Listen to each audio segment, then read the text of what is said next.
Uttar Pradesh, where the battle for power was sometimes fought over the Ram Temple, sometimes on the basis of caste, and sometimes on promises of development, has kept one family at the center of power for 3 generations. Elena May. The father created history by becoming chief minister 3 times, and the son, becoming the youngest chief minister, showed dreams. The family was divided, faced repeated defeats, and the father passed away. Yet in 2004, Akhilesh Yadav built the Samajwadi Party into the country's 3rd largest political party.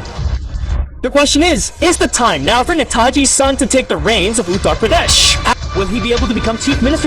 Will he be able to oust Yogi Adityanath from power and take power himself? The question is significant and raises a question mark. But will the dream of the people of Uttar Pradesh and the supporters of the Samajwadi Party be realized? Imagine a son who steps out of his father's shadow only to be told to leave politics and pursue education. But legacy draws him back, and not only that, he becomes the youngest chief minister and manages the politics of Uttar Pradesh. And then a war breaks out within the family, pitting uncle against nephew, and the father has to choose between them. He loses 4 times, wins 4 times, and then in 2004 he plays such a game that he defeats the BJP in Ayodhya itself. The BJP raised the Ram Temple issue and built it, but Akhilesh Yadav with his Samajwadi Party defeated the BJP. Now everyone's eyes are on one question: will Akhilesh Yadav really be the next chief minister of Uttar Pradesh? Will he be able to become chief minister? Will Akhilesh Yadav be able to sideline Yogi Adityanath? This is a huge challenge. Friends, let's start this story from the beginning. Hello, I'm Rahita and you're watching RLTV India. Please like the video, subscribe to the channel, and share it with as many people as possible. Have you ever wondered how a boy from a small village who used to sweat in the wrestling ring became the king of politics in India's largest state, Uttar Pradesh? And then to say Uttar Pradesh. But how did he weather repeated setbacks and become the face of the country's 3rd largest political party in 2024? This story of Mulayam Singh Yadav and his son Akhilesh Yadav is a tale deeply rooted in the history of Uttar Pradesh politics. Power was once held by the Congress, sometimes by Mayawati of the BSP, and sometimes by the BJP's Ram Mandir movement. But the story took a twist. Family drama, betrayal, setbacks, and a remarkable comeback. But the question remains, will Akhilesh Yadav become the next chief minister? So friends, let's embark on this suspenseful journey. Will Mulayam's son preserve his father's legacy or become entangled in the machinations of politics? Friends, the roots of Uttar Pradesh's politics begin just after independence. In the 1950s, the Congress was in power, and leaders like Pandit Govind, Balpant and Sucheta Kripalani steered Uttar Pradesh. But cracks began to appear in the late 1960s, and in 1967, the Congress government was formed for the first time when the United Legislative Party defeated the Congress, marking the rise of the socialist ideology. Disciples of Ramana Lohia such as Chaudhary Charan Singh and Mulayam Singh Yadav were entering politics. Born on November 22, 1939 in Saifai village, Etawad district to a farmer's family, Mulayam Singh Yadav was a wrestling enthusiast, and his father Sudhir Singh Yadav trained him in the wrestling enthusiast. But Mulayam had his sights set on politics. Could the son of a farmer wrestler win the battle for power? However, Mulayam completed his studies, earned an MA, and in 1967, at the age of 28, was elected as an MLA from the Samajwadi Party. In the 1970s, when the Janata Party wave swept the country, a movement against the emergency erupted. Mulayam Singh went to jail during that movement, but emerged stronger. In the 1980s, he joined the Janata Dal. He became the chief minister of Uttar Pradesh for the first time in 1989, but his government lasted only 2 years. This is where caste...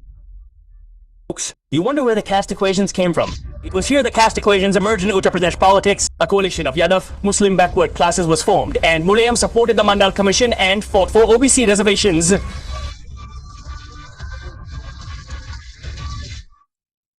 Following the reservation push, the BJP's Ram Mandir movement reached its peak in 1990. That same year, he founded the Samajwadi Party, whose red-green flag symbolized socialism and farmers. Mulayam Singh Yadav's personal life was also deeply entwined with politics. His wife, Malti Devi, a simple woman who gave birth to Akhilesh Yadav in 1973, is rarely mentioned, but she was Mulayam Singh Yadav's strength. She managed the household, while Mulayam Singh Yadav was immersed in politics. Akhilesh Yadav was born on July 1st, 1973 in Saifai. As a child, Akhilesh Yadav was sent to the Dolpur military school, where he learned discipline. Malti Devi taught him moral values and honesty and hard work. However, in 2003, Malti Devi passed away, a devastating blow to the family. Mulayam remarried to Sudhena Gupta, with whom he had a son, Pratik Yadav. Sudhena also stayed away from politics. However, her role in the family was supportive. The question now arises, will Akhilesh Yadav be able to break free from his father's shadow after his mother's death? Akhilesh studied engineering, receiving a civil engineering degree from the University of Mysore and a master's degree in environmental engineering from the University of Sydney. He had always wanted to stay away from IT, but his father's legacy drew him closer. In 2000, he became the Kannauj Lok Sabha MP for the first time, and at that time, Mayawati of the BSP was emerging in UP politics. Mulayam Singh Yadav became chief minister for the second time from 1993 to 1995. However, the BSP and SP alliance broke down, and Mayawati orchestrated an attack on Mulayam's broke down. Mulayam Singh Yadav orchestrated the attack on Mayawati, leading to accusations of the guest house incident, caste violence. That's good. After that, the BJP grew stronger in the 1990s. Leaders like Kalyan Singh and Rajnath Singh rode the round wave, but in 2002, Mulayam Singh became chief minister for the third time. However, in 2007, the BSP formed a government with an absolute majority. But the twist came in 2012. In 2012, Mulayam Singh Yadav appointed Akhilesh Yadav as the chief ministerial face. Akhilesh Yadav, then 38 years old and with a youthful image, spoke of laptop distribution and development, leading to the Samajwadi Party's victory with 224 seats. Akhilesh claimed to be the youngest chief minister of Uttar Pradesh and became chief minister. His government saw development, including the Agra-Lucknow Expressway and metro projects. However, there were also setbacks, law and order deteriorated, and riots broke out in Muzaffarnagar. There was drama within the family as well. Significant differences arose between Mulayam's uncle, Shivpal Yadav, and Akhilesh Yadav. Shivpal was the old guard, while Akhilesh was the newcomer. Gopal Yadav, Mulayam Singh Yadav's cousin, supported Akhilesh Yadav. However, Dimple Yadav's wife, Akhilesh Yadav's wife, who married in 1999, also entered politics and became an MP from Kanau jail. Dimple's role was crucial. She was the unifier of the family and kept the children, Tina and Arjun, away from politics. However, in the 2014 Lok Sabha elections, the Samajwadi Party won only 5 seats. All family members were swept up in the Modi wave. But then came 2016 and 2017 when the biggest drama within the family began. Mulayam Singh Yadav expelled Akhilesh Yadav from the party. However, Akhilesh fought the election commission and secured the cycle symbol for the Samajwadi Party. Mulayam split with Shivpal. Later, a reconciliation was reached and the Samajwadi Party and Congress formed an alliance in the 2017 assembly elections. Even that alliance lost, winning only 47 seats. The BJP won 312, and Yogi Adityanath became chief minister. Akhilesh Yadav's failure, a significant one, robbed him of power. But the issue of development came up. When it comes to development, caste equations failed. Law and order was questioned, but Akhilesh Yadav remained undefeated. He strengthened his position in the opposition, and in the 2019 Lok Sabha elections, the Samajwadi Party formed an alliance with the BSP, but won only 5 seats. Mayawati broke the alliance, raising questions about whether Akhilesh Yadav would leave politics once again, but Akhilesh Yadav remained undefeated. The 2022 assembly elections arrived and Akhilesh Yadav led the Samajwadi Party to 111 seats, yet the BJP won. Mulayam Singh Yadav passed away in 2022, and the biggest blow to the family was that the man who had built the Samajwadi Party was no longer there. Sadhina Gupta also passed away when Akhilesh Yadav was on his own, but he made a comeback in 2024. The All India Alliance, along with the Samajwadi Party and the Congress, contested the elections together. As part of the All India Alliance, the Samajwadi Party won 37 seats and became the 3rd largest political party in the country. Akhilesh Yadav embraced the oppressed, the backward, Dalit and minority form, and not only that, he defeated the BJP in Faizabad or Ayodhya. Now the question is, will Akhilesh Yadav become chief minister in 2027? Friends, the All India Alliance won 43 seats in 2024 on the strength of Akhilesh Yadav, but then came a storm. This question remains unanswered. This story isn't just about politics, but about a family. Let's delve deeper. Mulayam Singh Yadav was born in a time when Uttar Pradesh was a land of farmers, and his father, Sur Singh Yadav, practiced agriculture instead of a hard-working attitude from childhood. He was a state-level wrestling champion, but he decided to enter politics in the 1960s. So friends, this was Akhilesh Yadav's political discussion, exploring how he achieved everything. How did he revive this political party?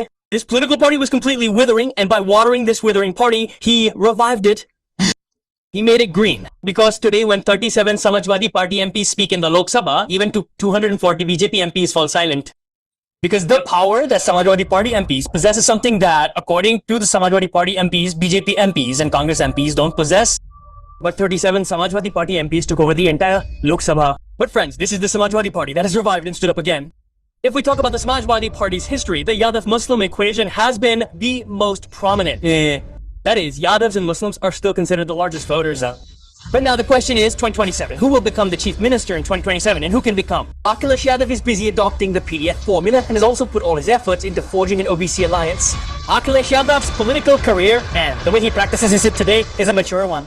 No one expected the Samajwadi Party to win 37 seats in 2024 and become the 3rd largest political party. However, the results showed that the Samajwadi Party can achieve a lot and has potential. But now the question is, whoever contests the 2027 elections on behalf of Akhilesh Yadav will see their dreams shattered. So 2 factors come into play here, whether Mayawati forms an alliance with him or Chandrasekhar Azad forms an alliance with him. If Chandrasekhar Azad forms an alliance with him, Akhilesh Yadav will surely become the chief minister. However, if Mayawati contests the election separately and Chandra Shehzad contests separately, the resulting voter loss will be a significant loss for Akhilesh Yadav. Therefore, the most important thing is to understand how Akhilesh Yadav came to win 37 seats in 2024. Once you understand this, you will understand how Akhilesh Yadav can become the chief minister. Akhilesh Yadav created a huge trend by saying save the constitution and spoke of saving the constitution at that time. Similarly, Rahul Gandhi put in all his efforts, and if he can once again attract the votes of the SC castes and the OBC community, Peru is capable of becoming the chief minister and he will become one. However, the issue remains the same because NM, Asaduddin Owaisi, and Mayawati or Chandrasekhar Azad, any of them could form an alliance with him, and that would again spoil Akhilesh Yadav's chances. But defeating Yogi is very difficult, friends. Will he be able to become the chief minister? Or will we think it will be as easy as in 2022? No, it is very difficult. But even then, Akhilesh Yadav is not weak. Akhilesh Yadav is contesting the elections with full force and is preparing for 2027. Friends, what would you say? Tell us in the comment section and also share your opinions. Share this video with as many people as possible so they can also learn about these things. Friends, please like the video, subscribe to the channel, and share this video with as many people as possible. See you all in the next video.